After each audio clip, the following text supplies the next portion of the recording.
तुम लोग नए हो तो सब्सक्राइब करो, वो जो लाल वाला बटन है, मुझे नहीं पता, बस क्लिक हो जाना चाहिए। बिस्मिल्लाहिर्रहमानिर्रहीम, अस्सलाम वालेकुम। आज एक ज़बरदस्त मैच देखने को मिला इंडिया और पाकिस्तान के दरमियान, और कोहली उसने एक बार फिर साबित किया कि उसको किंग क्यों कहते हैं। He is really match winner, और उसने अपने आप को साबित भी किया मैच विनर। और बहुत ही ज़बरदस्त किस्म की बैटिंग करके, हेड डाउन करके वो खेलता रहा शुरू में, और आखिर में वो जब ज़रूरत थी हिटिंग करने की तो उसने एक कामयाब स्ट्रेटजी के साथ इस वक्त T20 के सबसे बेहतरीन बॉलर हारिस रऊफ़, उसको वो 2 छक्के जो लगाए उसने सेकंड लास्ट ओवर में, वो मैच ही पलटा दिया पूरा उसने। और ज़बरदस्त किस्म का कोहली ने गेम दिखाया और मैच अपनी टीम के लिए जीता, अपने मुल्क के लिए जीता, और पाकिस्तान के जबड़ों से ये मैच वापस खींचा। जी हाँ, पाकिस्तान ये मैच 99% जीत चुका था, जिसको कोहली ने अपनी बेहतरीन बैटिंग से और ज़बरदस्त हिटिंग से, जो शॉट उसने खेले हैं 2 छक्के जो हारिस रऊफ़ को लगाए हैं, वो देखें आप, वो आउट क्लास छक्के थे। यानी कि वो दुनिया का कोई खिलाड़ी वो छक्के नहीं खेल सकता इस तरीके से हारिस रऊफ़ को जैसे उसने कोहली ने मारे। लेकिन इस दौरान जो हमारे कप्तान बाबर आजम साहब, उन्होंने जो गलतियां की, उनका बहुत बड़ा हाथ है इस मैच की हार में। उसमें से चंद गलतियों की मैं निशानदेही करना चाहूँगा आपके लिए। सबसे पहले, कोहली ने तो पाकिस्तान की कमज़ोरी से फ़ायदा उठाया, लेकिन ये कमज़ोरी उसको दी किसने? सबसे पहले बैटिंग में देखें आप, पाकिस्तान जब बैटिंग कर रहा था 12 ओवर में 90 रन बन चुके थे, और इफ्तिखार और शान मसूद ने ज़बरदस्त तरीके से खेलते हुए अपना जो रन्स का लॉस था वो पूरा कर लिया था। तो फिर शादाब को क्यों भेजा गया? आप मोहम्मद नवाज़ को जानते हैं, वो कई मौक़ों पे क्रूशल मैचों में उसने क्रूशल मौक़ों पे आपको विन्स दिलाई हैं, अपनी बैटिंग की बदौलत जितवाया है। आप क्यों हर मैच में एक अजीब किस्म का तजुर्बा करने के लिए तैयार रहते हैं? मतलब ये कोई लॉजिक तो समझ नहीं आई कि शादाब को क्यों भेजा गया हिटिंग के लिए। जब आपके पास नवाज़ एक इन फॉर्म हिटर मौजूद है तो आप शादाब को क्यों भेज रहे हैं? वो शादाब को भेजने से अच्छा था उस टाइम पे आसिफ अली को भेज देते। एक मोमेंटम बना हुआ था हिटिंग का, आसिफ अली को भेज देते, वो कुछ हिट करके ही जा सकता था उस टाइम पे, और उसकी हिटिंग से फ़ायदा भी हो सकता था। आपने शादाब को भेज दिया, उसकी जगह नवाज़ को भेजना चाहिए था, जो कि इन फॉर्म भी चल रहा था और अच्छा खेल रहा था। आपने खामखा पूरी टीम को प्रेशर में डाल दिया शादाब को भेज के, और मतलब किस किस्म की ये कप्तानी है, कुछ समझ नहीं आई बात। दूसरी चीज़, शाहीन आपको मालूम है कि वो आउट ऑफ फॉर्म, अभी इतनी बड़ी इंजरी से वापस आया है, उसके ओवर लास्ट तक नहीं बचाने चाहिए थे। जब आपको शुरू में वो बॉलिंग अच्छी करके दे रहा है तो उसके ओवर निकाल देने चाहिए थे शुरू में। शाहीन का ओवर लास्ट तक नहीं बचाना चाहिए था आपको, क्योंकि वो मैच प्रैक्टिस में नहीं था। इतने क्रूशल मैच में, इंडिया पाकिस्तान का मैच, मेरा ख्याल है पूरी दुनिया के क्रिकेट मैच का सबसे हीटेड मैच होता है, उसमें आपने शाहीन को लास्ट का ओवर दे दिया, यानी लास्ट में उसको ओवर दे दिया कराने के लिए। उसके ओवर्स लास्ट तक नहीं बचाने चाहिए थे, क्योंकि वो फॉर्म में नहीं था। एक तो वो फिट नहीं था पहले, फिर फॉर्म में नहीं था, बगैर मैच प्रैक्टिस आप उसको ले आए, तो उसके ओवर्स पहले ही निकाल देने चाहिए थे। जब आप उसका ओवर बनता था उस वक्त जब 12 ओवर हो रहे थे और वो मार रहे थे आपको, उस वक्त आपको शाहीन को लाना चाहिए था, उस वक्त उसके ओवर निकालने चाहिए थे, क्योंकि वो स्पिनर को तो इस पिच पे तो बच्चे को भी अंदाज़ा हो गया था कि इस पिच पे स्पिनर पिट रहे हैं। जब अक्षर पटेल को उन्होंने पीटा था इफ्तिखार ने, 1 ओवर में 3 छक्के लगाए थे, स्पिनर को ही पीटा था ना। तो इस पिच पे स्पिनर पिट रहे हैं, आप नवाज़ के पिटने के बावजूद आप जो है उसका ओवर लास्ट के लिए बचा के रख रहे हैं, ये कोई तुक नहीं बनती थी। नवाज़ का आखिरी ओवर तो किसी सूरत बनता ही नहीं था। अगर आपको नवाज़ को ही देना था तो आप इफ्तिखार को भी आजमा सकते थे, ऐसी कोई बड़ी बात नहीं थी। पिछले ओवर में नवाज़ पिटा है और 2-3 छक्के उसने खाए, 2 छक्के या 3 छक्के खाए उसने, तो फिर आप दोबारा से क्यों उसको लास्ट ओवर के लिए उन्हीं प्लेयर्स के सामने ला के खड़ा कर रहे हैं? आपकी कप्तानी तो यहीं से ही साफ ज़ाहिर हो गई। आपको इफ्तिखार को लाना चाहिए था, अगर आजमाना ही था किसी स्पिनर को, तो कोई नया स्पिनर आजमाते उसके लिए। इफ्तिखार कर सकता था बॉलिंग, ये तो नहीं है कि वो बॉलिंग नहीं कर सकता, वो ऑलराउंडर खेलता है, एज ऑलराउंडर खेलता है इफ्तिखार भी। तो आपको इफ्तिखार को लाना चाहिए था। और दूसरी बात ये कि आखिरी 3 ओवर में 48 रन चाहिए थे, आपने नवाज का ओवर फिर भी लास्ट के लिए बचा के रखा। ये बिल्कुल बनता नहीं था कि लास्ट ओवर जो है आप बचा के रखें स्पिनर के लिए, मतलब कोई लॉजिक ये समझ नहीं आई बात की।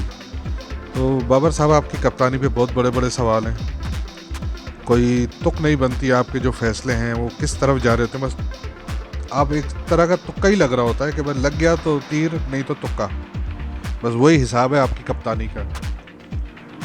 आखिरी 3 ओवर में 48 रन चाहिए थे, मैच टोटल पाकिस्तान जीता हुआ था।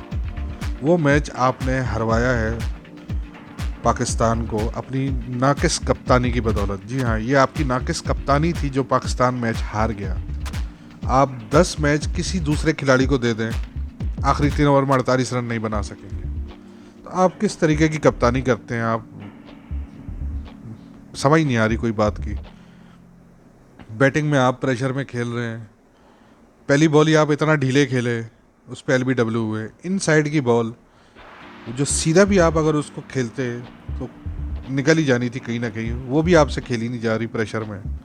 तो आप जो है ये बराए मेहरबानी कप्तानी की जान छोड़ें। अब तो खैर नहीं छोड़ सकते, वर्ल्ड कप तो बर्दाश्त करना पड़ेगा, लेकिन कुछ अपनी टैक्टिक्स को चेंज करें अगर आपने आगे कुछ खेल के परफॉर्मेंस दिखानी है टीम की। तो माशाल्लाह से रिजवान साहब एक बॉल भी टच नहीं कर सके पूरी में, 8 या 9 बॉल में पता नहीं कितनी खेली उसने, एक बॉल भी टच नहीं कर सके, जो टच की वो सीधा कैच ही निकला।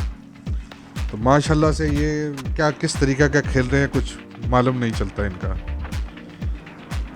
फिर ये कि 85 विन परसेंटेज से आप मैच हारे हैं। जब आप लास्ट टाइम मैंने विन परसेंटेज चेक की थी तो पाकिस्तान 85% विन परसेंटेज दिखा रहा था और इंडिया 15% बता रहा था, वहाँ से आप मैच हारे हैं। तो कुछ सोचें आप अपनी कप्तानी के बारे में। ये आप जो पढ़ पढ़ा के और रटे रटाए बच्चों की तरह जो एग्ज़ाम दे रहे होते हैं, ऐसे ही मुझे लगता है कप्तानी कर रहे होते हैं कि भाई आखिरी ओवर इसका कराना है, वही सीन चलेगा, शुरू के ओवर इसने कराने हैं, लास्ट के ओवर इसने कराने हैं, ऐसे करके मैच निकालना है बस। ऐसा हर बार तो नहीं चलता, कंडीशन के हिसाब से मैच चलते हैं। तो आप सबसे पहले तो आप ये देखें कि आप कर क्या रहे हैं मैचेस में। अब रिजवान 12 गेंदों पे 4 रन बनाए, बाबर पहली बॉल पे आउट हुए, शान मसूद ने 42 गेंदों पे 52 रन बनाए, इफ्तिखार अहमद ने मैच बचाया। जो आज जो थोड़ा बहुत आप खेले हैं ना, वो इफ्तिखार की वजह से खेले हैं। तो इफ्तिखार की वजह से ही मैच आपका बच गया, आज थोड़ी इज्जत बच गई, और शान मसूद की वजह से 34 बॉलों पे 51 रन इफ्तिखार ने बनाए और 42 पे 52 रन शान मसूद ने बनाए। और शादाब को आपने उसके बाद बेच के बहुत बड़ा ब्लंडर मारा जो आपके सर पड़ा। उस वक्त पे नवाज़ को भेजना चाहिए था या फिर आसिफ अली को भेजना चाहिए था, अगर किसी को भेज ही रहे थे आप। तो ये आपने बहुत बड़ा ब्लंडर मारा जो आपके सर पड़ा। फिर उसके बाद हैदर अली भी नहीं खेल सके। Asif Ali short pitch ball पे क्या हो जाता है उसको मालूम नहीं, मैं ये तीसरी चौथी बार देख रहा हूँ उसका। शॉर्ट पिच बॉल पड़ते ही उसको जैसे हड़बड़ी सी मच जाती है, खेली नहीं जा रही उससे। तो उसको आप किस चीज़ की प्रैक्टिस करा रहे होते हैं मुझे मालूम नहीं है। सारा दिन किस चीज़ की प्रैक्टिस कर रहे होते हैं आप लोग? खाने पीने के अलावा कोई और प्रैक्टिस चल रही होती है आपकी? हिटर को अगर बॉल की हिटिंग की प्रैक्टिस नहीं है तो फिर किस चीज़ की प्रैक्टिस कर रहे हैं आप लोग? ये शाहीन शाह अफरीदी अगर ये 16 रन नहीं बनाता 8 बॉलों पे तो आप तो मैच पहले ही हार चुके थे। तो ये अपनी इसके ऊपर ज़रा गौर करें। इंडियन बॉलिंग, अर्शदीप सिंह ने जो बॉल की हैं आज, 3 विकेटें ले गया 4 ओवर में 32 रन दे के। और हार्दिक पांड्या जैसा बॉलर 4 ओवर में 30 रन दे के 3 विकेटें ले गया। तो फिर आपको मतलब अपनी बॉलिंग के ऊपर शाबाशी कह सकते हैं आपको, बस और क्या कहें अब इसमें। शामी 4 ओवर में 25 run 1 wicket, Bhuvneshwar Kumar 4 over में 22 रन 1 विकेट, ऐश्विन 3 ओवर में 23 रन कोई विकेट नहीं, अक्षर पटेल 1 ओवर में 21 रन जो उसको पड़े थे, जो इफ्तिखार ने 3 छक्के मारे थे, उसके बाद वो लाए नहीं उसको। उनके पास बॉलिंग ऑप्शन था, ऐसे ही बाबर के पास भी था ऑप्शन, उसने यूज़ नहीं किया। इफ्तिखार को ले आते, स्पिनर्स के ओवर पहले ही ख़त्म करा देते तो जान छूट जानी थी। लेकिन बाबर ने अपनी नाकिस कप्तानी की बदौलत ये जीता हुआ मैच हरवाया। और पाकिस्तान जो ये मैच हारा है आज, ये सिर्फ कोहली ने तो नो डाउट आउट क्लास खेला है, लेकिन मैं अपनी कप्तानी की बात कर रहा हूँ कि बाबर अपनी साइड की जो गलतियाँ हैं उनकी निशानदेही कर रहा हूँ। तो बाबर की कप्तानी का बहुत बड़ा हाथ है इस मैच को हरवाने में। तो बाबर साहब अब गलतियों से कुछ सीखें। वही गलतियाँ बार बार वही गलतियाँ। ओपनिंग से आपने हटना नहीं है, आप और रिजवान नहीं ओपनर आना है, वन डाउन पे शान मसूद नहीं आना है। वही आप चीज़ें दोहराए जा रहे हैं जो समझ नहीं आ रही कि आप क्या चाह रहे हैं। मतलब इंडिया की बैटिंग में केएल राहुल ने 4 रन बनाए, शर्मा ने 4 रन बनाए, कोहली ने 82 रन मैच विनिंग इनिंग खेली।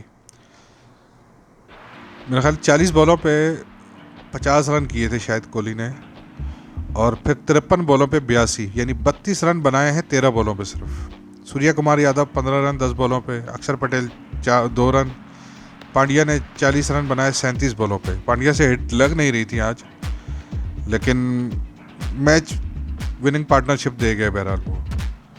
उसके बाद कार्तिक ने 1 बनाया और अश्विन ने 1 बनाया। पाकिस्तान की बॉलिंग 4 ओवर में 34 run, Shaheen Shah Afridi. Match practice नहीं थी, आपको इतने अहम मैच में पहले तो खिलाना नहीं चाहिए था।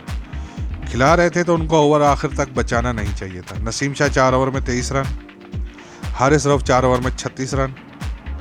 हारिस रऊफ जो पिटा है उससे उम्मीद नहीं थी उस तरह की, कि वो किस तरह का पिटा है। बहरहाल बाबर के मशवरों का बहुत बड़ा हाथ है इसके पिटने में भी, और उल्टे सीधे मशवरे देंगे तो ऐसे ही होगा। शादाब खान 4 ओवर में 21 रन, मोहम्मद नवाज़ 4 ओवर में 42 रन। तो नवाज़ का आखिरी ओवर नहीं बनता था किसी भी सूरत, जब ख़ास तौर पे उस वक्त जब वो अपने पिछले ओवर में अच्छा खासा पिट चुका था, कोई बनती नहीं थी तो उसको दोबारा ओवर देने की। तो मतलब किस तरह की कप्तानी की है, क्या किया है। मैच जीता हुआ मैच आपने हरवा दिया बाबर आजम साहब। आपके मतलब कप्तानी को सलाम है, आपके विजन को सलाम। ये आप चार्ट देख लें इनकी, पाकिस्तान और इंडिया की बैटिंग का, किस ओवर में कितने रन पड़े। ये 21 रन पड़े थे 1 ओवर में इंडिया ने मारे जो, और पाकिस्तान ने 20 रन मारे थे 1 ओवर में। ये हाईएस्ट इनका था। 12वें ओवर में पाकिस्तान ने 20 रन मारे थे और 12वें ही ओवर में इंडिया ने 22 रन मारे। तो ये जो 12वां ओवर था, जब आप अपनी इनिंग से देख के कुछ नहीं सीखते कि हमारी खिलाड़ियों ने स्पिनर को पीटा है, तो फिर स्पिनर को कोई बनती नहीं थी तो उस टाइम पे देने की। बहरहाल मैच के हिसाब से चेंजेस करनी चाहिए, मैच के हिसाब से ही सब कुछ होना चाहिए, जो कि आप कब सीखेंगे मालूम नहीं। ऐसे ही किसी अहम मौके पे जीता हुआ मैच हरवा के फिर आप टूर्नामेंट से बाहर हो जाएंगे और हम फिर सब गाने गाते रह जाएंगे कि तुम जीतो या हारो, हमें तुमसे प्यार है। Thank you very much. Please यार मेरे भी वीडियो में सब्सक्राइब कीजिए प्लीज़ भाई, मैं भाई समझ के बोल रहा हूँ दोस्तों।